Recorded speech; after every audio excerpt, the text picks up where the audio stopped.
All right, perfect. So we are live on Voice of Cryptos, LinkedIn, YouTube, Twitter, and on Binance. And we are really happy to have with us Roy from LightLinks today. Hi, Roy. It's a pleasure to have you on Voice of Cryptos podcast. How are you doing this fine morning? I'm great, thank you. Thanks for having me on the show. It's great to see you, Varuni, as well.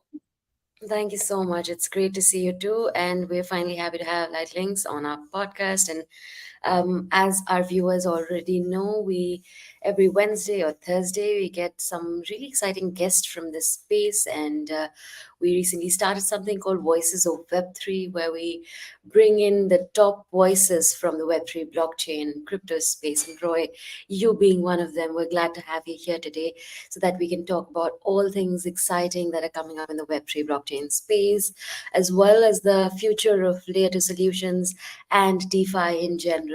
So, this is what we're going to be talking about in today's show. Without further ado, I think I will pass on the mic to Roy. And my first question, Roy, to you would be Web3 is such a crazy space, it's such a new space, and it sort of started existing some 5, 6 years back. Bitcoin itself, uh, decade or so old. So when did you decide that you want to make a move into the Web3 space, and how did your Web3 journey basically start? Yeah, great story. Great question. Um, I have a computer science background, so I'm very technical and love everything technology. So um, I think it's a mindset where a lot of us share in this space, that curiosity, that love for engineering.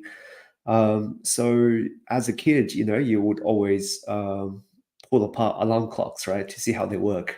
So in my professional career, I've always looked at technology in depth and look at how they worked.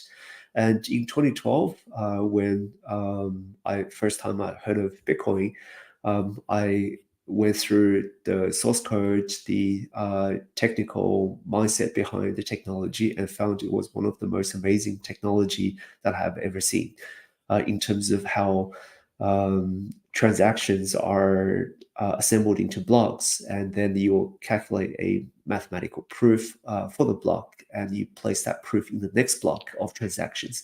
So the sequence of transactions essentially form a different type of data structure, and that was super interesting from my perspective. So I bought some bitcoins on Gox to see what the fuss is all about, back in the day.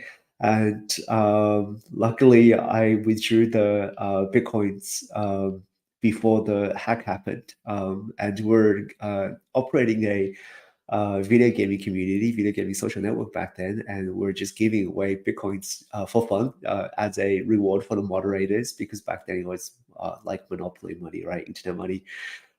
So didn't really think too much of it. And but the fascination for technology has always been around to see what the implication of these technology are, and how the real world could use this technology outside of speculation, outside of the cryptocurrency craze. Because when you look at how other technology came to be, radio waves or internet or HTTP, there are many things that's built on top of that infrastructure, and I view blockchain as an infrastructure, and there are lots of really cool things that can be built on top. So that's sort of the genesis story. And when we had a bit of capacity in 2017 after our e-commerce venture, friends of ours asked us if we can help them in their crypto journey in the first ICO boom, and that's when we decided to create a solutions company called Pellar in 2017. So for the past 6 years, we've been heads down building and creating value for our customers and our friends. Absolutely. What a marvelous journey, I must say, and really intriguing, like most of us. But Lightlink as a concept is very interesting. How did you come up with the concept itself of Lightlink? I mean, if you could just walk us through the inception days when maybe you and your partners were sitting down discussing how you want to build onto this firm. And so, how did you build onto it from then to now? How far are you? Yeah, on the very first day of creating Pellar, we saw the rise of Ethereum and the popularity increase of many different enterprise of different layer one chains, and I personally thought it was very difficult to scale. Because still back then you can only do a few transactions per second and the transaction speeds were very low. So back in 2017, we created Enterprise Blockchain, and that's a earlier version of LightLink. And we were trying to build the complete opposite of Ethereum. When you look at a blockchain trilemma, basically we're very centralized, very uh, lowly secured from a decentralization perspective, but we had a lot of performance. So um, that satisfied a lot of the requirements our customers needed because they were building interesting financial applications in payments, in digital banking, in asset tokenization, right?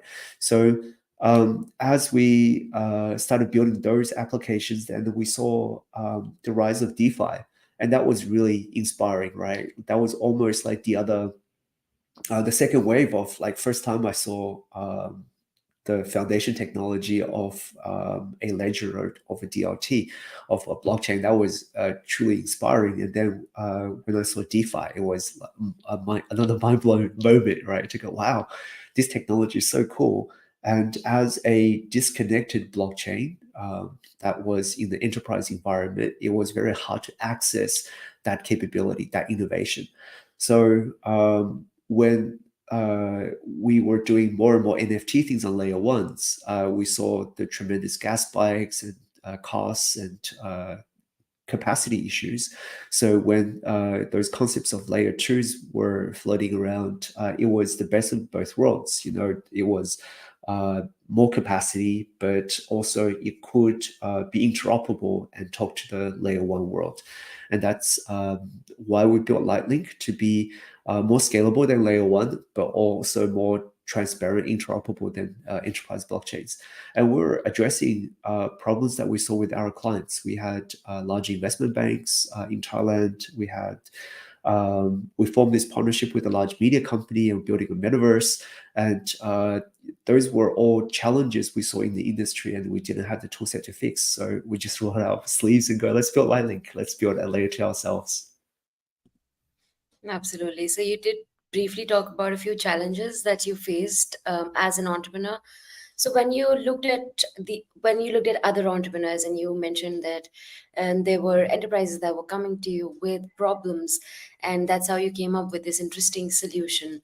So I think, what if you could talk about some of the biggest problems that you faced as an entrepreneur and that other entrepreneurs were facing, which sort of brought you towards this solution? What would they be? So I think you can talk about your biggest challenges when you were sort of scaling up. Yeah, I think as an entrepreneur, I think there are two questions in here.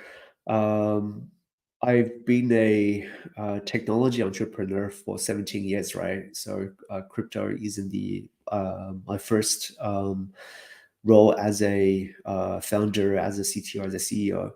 So I had to learn a lot from the difficult journey of an entrepreneur, right? It's not the most glamorous, necessarily isn't the one that makes the most money. For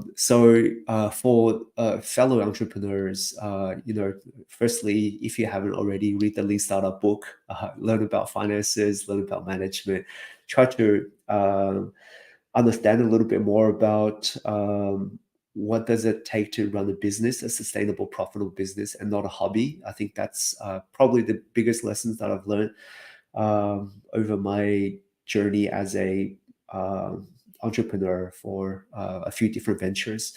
Now, from a leading into Lightlink, in terms of the problems that we saw in the industry, these were more predominantly CTOs of large companies. So they weren't really entrepreneurs themselves. I mean, people are always entrepreneurial, but when you look at CTOs and CEOs for larger companies that want to do a rollout, they would do a proof of concept on Ethereum, which is great. Everything works and things like that. And then the question often becomes, I've got 100,000 users.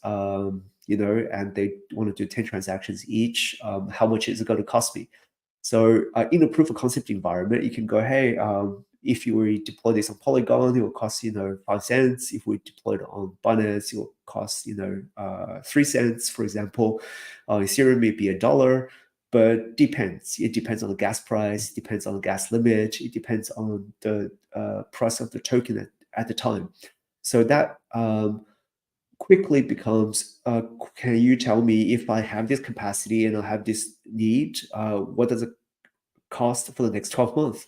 And no public chains could really answer that question. So because you have a public token, native token, that is fluctuates in price, and there is a supply and demand economics in a blockchain which drives the gas price of a transaction. So that's the problem set we try to resolve, to introduce a different economic model on top of a supply and demand economic model to provide certainty and predictability, so enterprise customers can pay fiat on a monthly basis. So quite a, I think you did pay attention to enterprise customers quite a bit in from the initial days when it was largely retail focused crypto blockchain as an industry, to now when a lot of institutions are stepping in and a lot of enterprises are moving towards DLT and blockchain. A lot has changed just in terms of how the technology moves or how people are adopting the technology. What are some of the key changes that you saw in other entrepreneurs that you interact with when it comes to, let's say, intercepting or accepting the technology? Yeah. So firstly, it's the things that you spoke about are very common words, right? If we're talking to people before COVID or a few years ago, when we talk about crypto and blockchain, they would have no idea what you're talking about. But these days, I think it's a crypto, NFTs, Web3, blockchain are more commonly understood. Um, when I go to my kids, drinks with other dads, before nobody had an idea what I was doing as a job, but now people want to hear about what's happening in the crypto industry. So that's a societal change, I think. More and more as media and as other people talk about their story and their journey and their value, more and more people participate, and it's really good to be there early, right? Because I think we're still early for the wider world to catch up. And in terms of other changes, so wider macro changes was number one. Number two is I always viewed this as an infrastructure technology. Just coming back to that a little bit, it's a feature of our computation world, and that's really cool. That's really interesting, right? Because right now you have your iPhone, you have your laptop, and you do calculations in isolation, or you can rent some server space in AWS, and you calculate in silo. But when you look at a blockchain, a computation blockchain like Ethereum, for example, you're calculating with complete transparency out there in the public, with complete decentralization, and that's really cool. And I think and I hope this will be the future of our computation world. When you look at what is this technology good for, right? It might be building tokens to represent something, tokenizing real world assets and being able to trade that 24/7, or creating a permanent record of important things, maybe your driver's license or your identity or your marriage records. Those are applications that can sit on top of blockchain technology. And I think a lot of people come and go based on the speculative nature of a token, the price of Bitcoin, or whether if Ether will go up or down. But the technology itself, the blockchain technology, is remarkable. And I think more and more organizations, before AI, were thinking about what can this technology do for me. I think that voice has shifted a little bit into the mindshare, went to AI, but it's now still a question. The CTOs ask themselves as a tool set if you're a technologist trying to build technology. Absolutely, I couldn't agree more. And we've been talking a little bit about layer twos. And now, when we talk about layer twos, there's layer one and there's also layer zero in the picture. I was recently attending this program course where there are a lot of talented women, and the course actually takes you through the very beginning of the blockchain. It's like a proper blockchain DLT course that you go ahead and take. Now, while I knew quite a bit about blockchain already, this course is a fresh breather to whatever you've learned over these years. So while I was taking this course, there were a lot of beginners in the space as well. So seeing them understand the concept of layer zero, layer one, layer twos was pretty interesting for me as well. And you just mentioned how psychology has changed. So I was just wondering, how do you try to explain it to your kids or someone who's, let's say, absolutely new into this space and doesn't know about the space at all, what you do? How do you basically explain the concept of these layers, layer zero, layer one, layer two, to, let's say, a 5-year old? Yeah, I don't think they will ask that question. My kid asked me what I do, and I said, "Oh, we build technology stuff, you know." So for a 5-year-old, we can say things. Maybe this is the future of technology. This is the future of computing. Um, my kids are fairly interesting. They will ask they will ask me, "Why is the sky blue?" Right? Like a very common question, and I will say, it's because the waves, the ultraviolet waves that comes through the air, and the atmosphere filters some of the waves, and therefore you get different refraction. You have this, you see different spectrum of light, and I thought I gave a pretty good understanding of that. They look at me and they walk away to Google and go, "Hey Google, why is the sky blue?"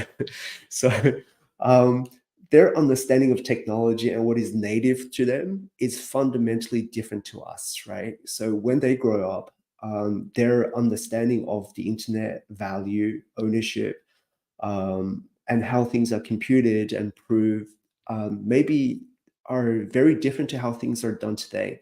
So when and again, coming back to the concept of this is infrastructure technology, and hopefully more and more essential records and transactions are using this newer technology, blockchain, to build on top of. So maybe in the future, our kids, they just view it as a foundation technology. Like the way that we're streaming here, we actually don't know what protocol is going through or what layer is going through, right? When you talk about the network layers, there's actually many different network layers, whether if it's transportation layer, application layer, security layer. We actually don't really care anymore. We just open a browser, we plug in our mic, and it works.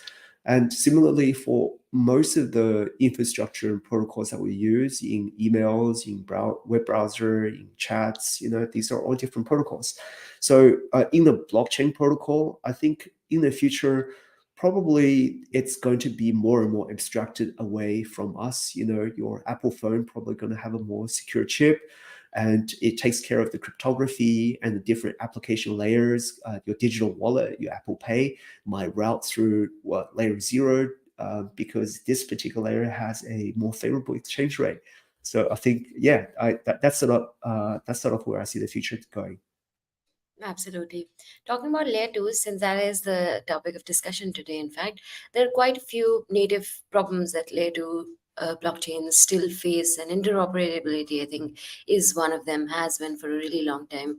So, if you could briefly talk about some of the native issues or problems that layer 2s have faced till now, and how are entrepreneurs sort of seeking to combat those going forward?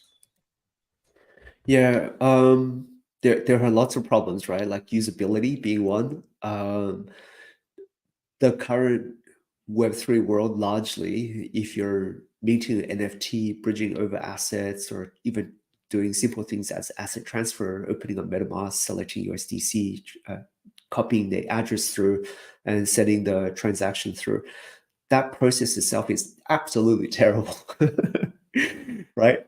Because your kids, your parents, your friends are not going to do that. and they type one digit wrong, it's non-recoverable. You lose all your assets, right? You click a wrong button on the internet, your assets could be stolen.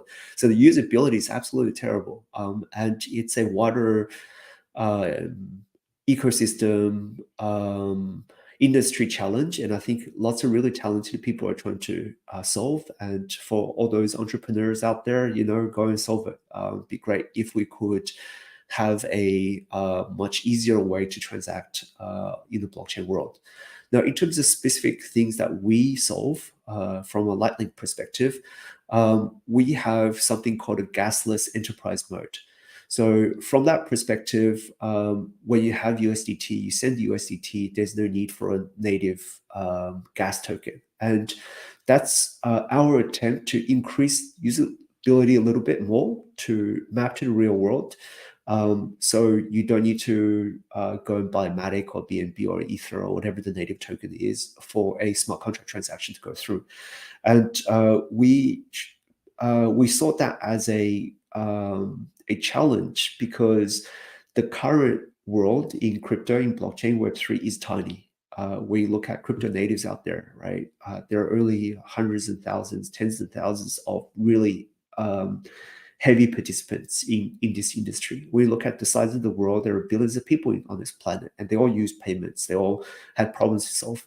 So how do we bridge the gap? It's very difficult. We experience in the enterprise blockchain world because it's so insular in its economy. When you look at layer ones, it's very slow and costly because it has huge decentralization and security costs.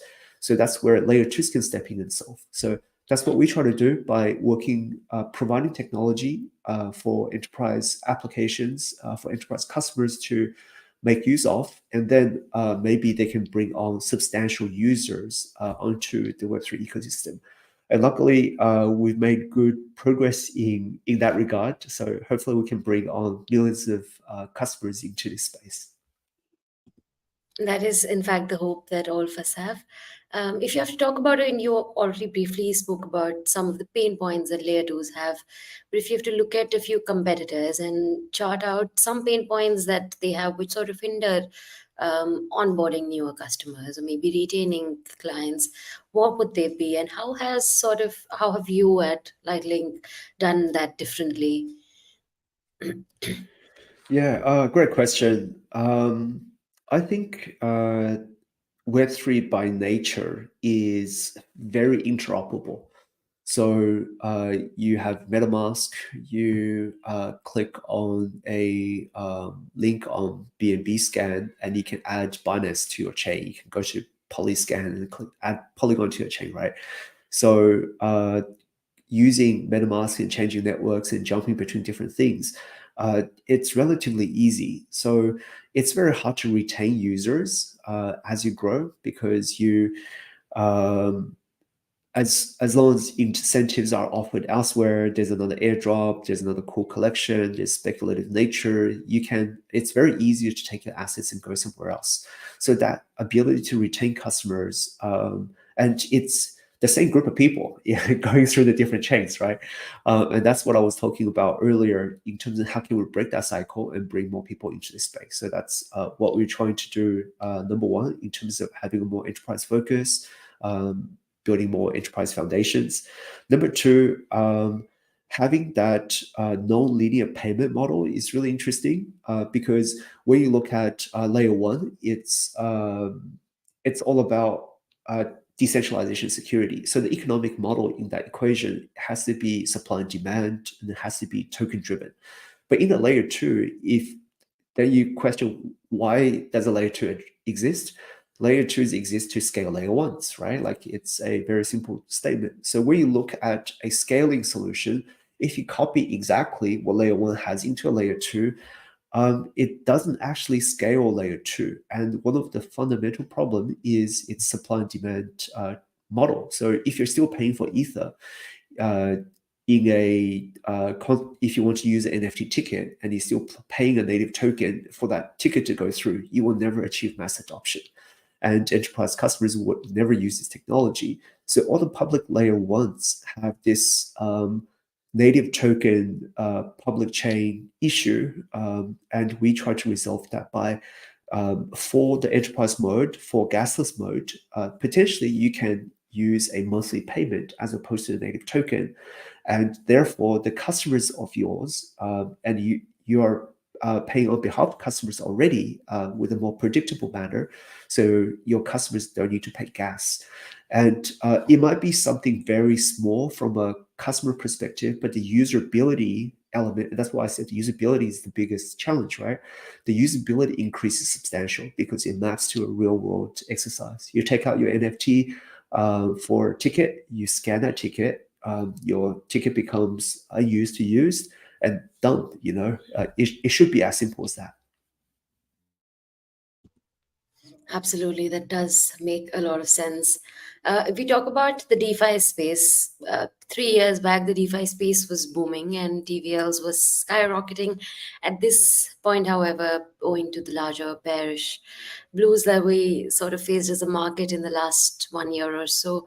Now, however, from a price perspective, while I mean, I'm not really so big on prices, as long as there is adoption of the tech, which concerns me the most, and I'm sure it does to you too, as well as an entrepreneur in this space. However, if you look at the DeFi space in terms of the numbers, I cannot really quote adoption numbers at the point, but in terms of let's say TVLs or TVLs of specific layers or protocols, it has sort of dwindled from the all-time high or the peaks that the market saw.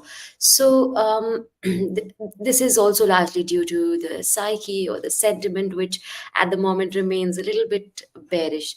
How has this reflected on an entrepreneur side? I'm sure that there were massive layoffs, a lot of businesses were shut down. But from an entrepreneur point of view, where do you think, or how far do you think we are in terms of the tech adoption? And how far do you think DeFi as a space has come? Do we, or have we even come that far? I think is my main question. Yeah. Um, so I actually was Googling in parallel while you were saying that, because on June dashboard, right? You can Google June dashboard and type DeFi and see DeFi activities, right? So it's really cool to have that level of transparency available. So I think DeFi is substantially more important after the last trough. So when FTX and I don't really need to name the list of institutions and centralized exchanges that failed in this journey. And it's because of fraud. It's because of lack of transparency and inappropriate use of user funds, right? So from a DeFi perspective, as long as the security is sound, everything's transparent because it's code. So I think from maybe it's just a different media that I read. From a wider sentiment perspective, I think there is a little bit more trust in DeFi, and we are seeing. It's been a while since I saw that graph in terms of overall centralized exchange transactions going down and DeFi transactions going up, right? So I think just looking at 6 months ago, I can't recall exactly when, that Uniswap had the same amount of transactions, probably overtaking some of the largest centralized exchanges, right? And that's from a space that was almost zero, where centralized exchanges had a substantially longer start. And I think that trend will continue. Even when you look at CZ, in the interviews that I've heard him talk about DeFi, he views DeFi as a feature of Binance, right? Because of the autonomous, trustless, certainty nature of these technologies. So it's really cool. There's a lot of innovation out there. And there will be a lot more innovation to come, right? Like we're experimenting with what does a fully on-chain index fund look like with a basket of different assets. There's still lots of things that can be built that hasn't been built. And on LightLink itself, Electric, one of the first AMMs, Dexes was launched a couple of days ago, and it's really cool to see, there's ongoing innovation in this space and leveraging the gasless nature of the chain to see if they can build new innovation and new ideas into the space. So yeah, I think it hasn't died off yet, and there's still a lot of innovation in this space, and hopefully when we recover from a macro perspective, the builders build, in a bear market like this, when more users participate in this ecosystem, we'll see substantial more applications and all the various metrics. Absolutely. Despite the bear market, however, Roy, I mean, there was a decent, I mean, a lot of entrepreneurs came up and they were still building onto their products. However, when I talk to a lot of when I talk to people from the Web 2 space or people who are not from the Web 3 space, I generally get this statement a lot that entrepreneurs in the Web 3 space are looking for solutions to problems that don't exist, or are essentially trying to sort of solve the same problem over and over again, to which solutions, let's say, already exist. What would be your views on this statement?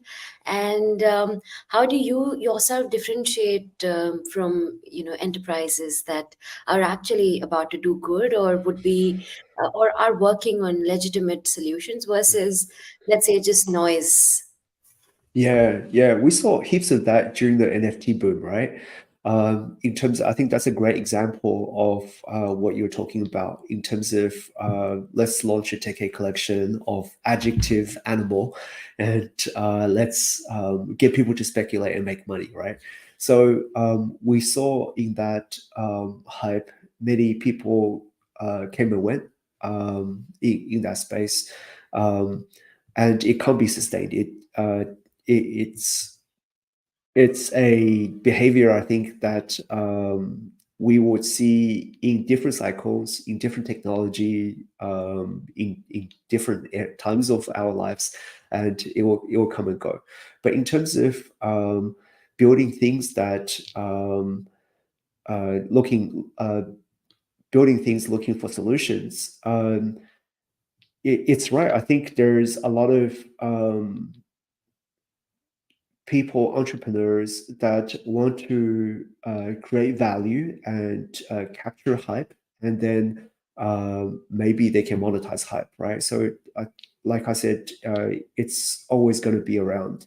When you have technology that is open source, that is very closely tied to value, because Ethereum and USDC, they are very native, and it's one of the first time in our technology history, it's so closely tied to value, right? Like you can transfer value instantly using this technology.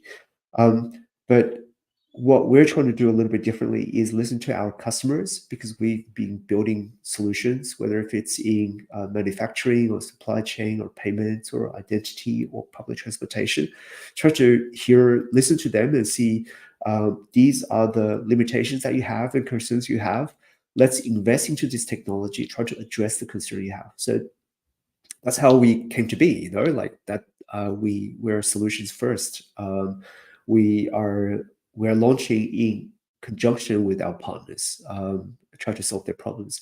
But hopefully, it becomes a platform that other enterprise customers, other entrepreneurs can innovate and build on top of, because we have a few different characteristics.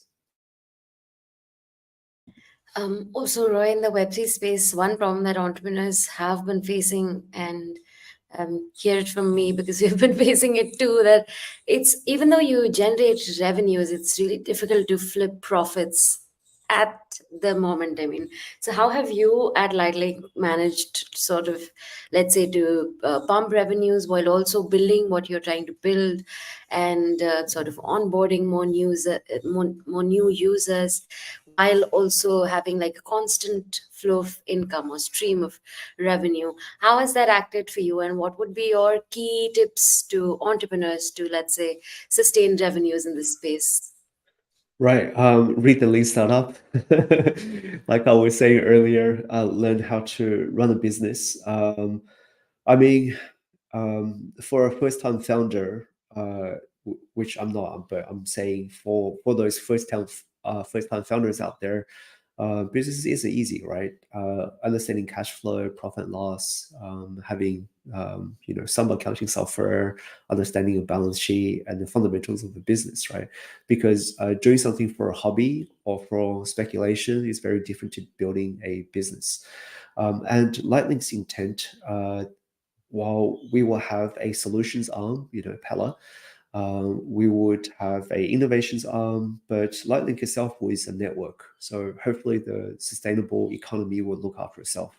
So in terms of the question is, and one of another reasons why we built LightLink is when you look at how are blockchains generating revenue, it's through fees that participants will pay to the blockchain to utilize the blockchain. And what is the blockchain selling? It's selling block space, right? It's a very straightforward answers, but a lot of people don't understand. So the question here is, how do you sell more block space, or how can you change the economy of the block space so other people can um, potentially find different economic models? And that's where I personally hope and think enterprise fee, which is attached to the core fundamentals in terms of revenue for LightLink, is where most of our income will be generated, where enterprise customers will view this as a decentralized computation platform, as an infrastructure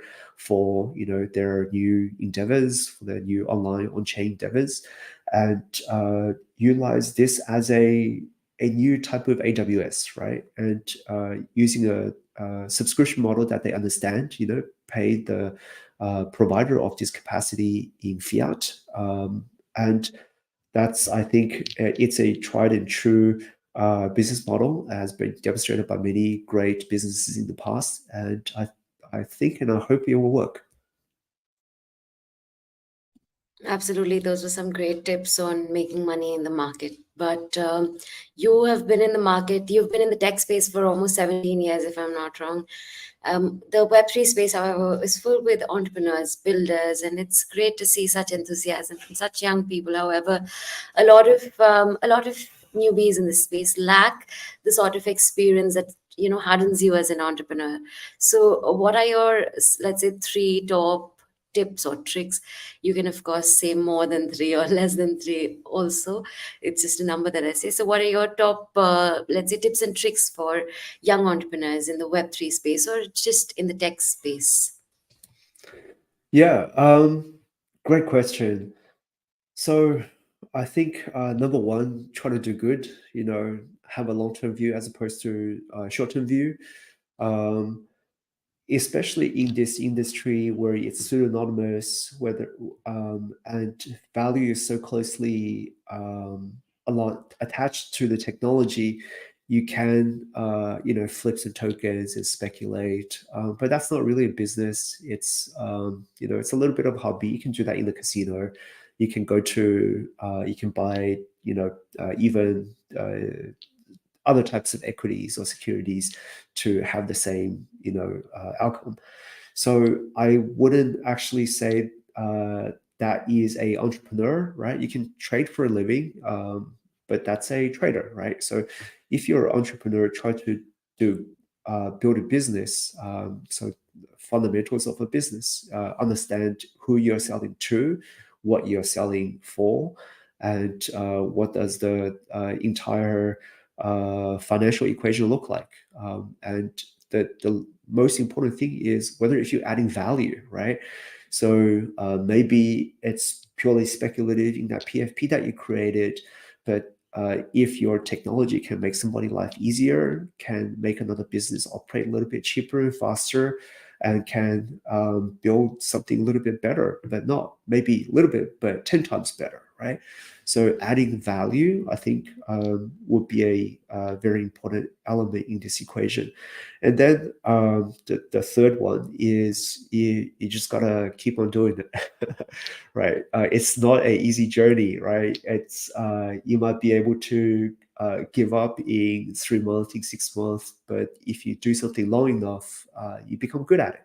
And if you keep on doing that, and if you stay true to your core beliefs in terms of it will create value, and you can demonstrate it creates value, and it generates a little bit of income, and keep on doing it and until and grow that business of yours, and hopefully it will become a successful business in the future.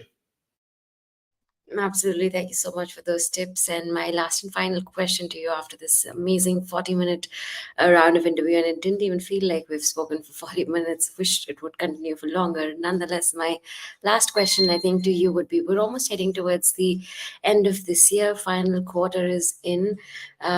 And I hate to call it predictions. So I would just say, what are your top expectations from the DeFi space by the end of this year? And what do you anticipate happening in this space next year? Are there any trends that you're really excited about outside LightLink in the DeFi market as well as for LightLink? Yeah, it's a great question, but unfortunately, I probably don't have a great answer to. We've been heads down building substantially, so it's very difficult for us to surface and look around. And I used to listen to heaps of podcasts, but now I just have very little time in that. And I think the wider macro economies are probably the thing to watch in terms of we have a high interest environment, geopolitical tensions. You have a couple of wars going on, like terrible atrocities are happening around the world, right? So when you look at our industry, it's classified as a super high risk industry, and it's almost like the last thing to go up um, to have further investment into if we are at the current economic conditions. So I guess a leading indicator would be if the U.S. Federal Reserve are stop increasing interest rates or announcing interest rate cuts. I think that would be a great indication of there will probably be more attention into this space in the future. But from a wider macro perspective, Bitcoin come back up a bit for the past couple of days, right? And one of the reasons for that might be the ETFs that are coming through. And maybe that will bring new participants into the space. And as they do, maybe the existing money in the ecosystem will cycle out into other alternative assets, and we'll get a cascade of fund cycling to different type of things. And as Bitcoin halving coming up early next year, I think that narrative is interesting, and more people will participate in that narrative, and therefore you'll probably get more participants in the industry. So yeah, those are I think wider macro things. But in terms of specific DeFi elements, I think there are much better people in the market to talk about those things. Even so, thank you so much for those insightful points. And I think you did mention some really key aspects about being a great entrepreneur, sustaining in the DeFi space. And I don't think I can thank you enough for all of those great points that you made out there, Roy. So thank you so much for all of that. And I completely agree with most of what you say. And really great things coming forward this year and especially next year beginning. So would be looking forward to that. And once again, thank you so much for joining us today, and all the very best to you and Lightling. I'm sure that there are a lot of exciting things coming up from your team as well that I would request our followers and users or viewers to go ahead and check out. Any closing words before we wrap this episode today, Roy? Yeah, thanks for Varuni for your time and invitation into this great program. We currently have an airdrop campaign that's happening on Galaxy, so check us out. We're giving 2.5% of our supply to early adopters of our network. So come and experience what gasless transactions is all about. Oh, thank you for your time. It's great to be here. Thank you so much for joining us today. And in fact, on our Binance Live, we had almost 600 people join in who were asking for gift boxes or just giveaways. So I think you can go ahead and check out what Roy mentioned and expect something there. and of course experience what cashless transactions feel like. So go ahead and check it out. And thank you so much once again, Roy. The pleasure was ours. It was great to have you on our show today. Thank you so much. Thank you very much. All right, bye everyone. We'll see you next time with another interesting guest. And I would once again say that none of what we say in these sessions is financial advice. Please go ahead and do your own research. Like Roy mentioned, this is still a high risk asset class, and we wouldn't make any predictions. So do your own research in this market and don't take anyone's word for it. Thank you, everyone. And we'll see you next time with another interesting guest. And thank you so much, Roy and Lightling, for joining us today. Bye bye.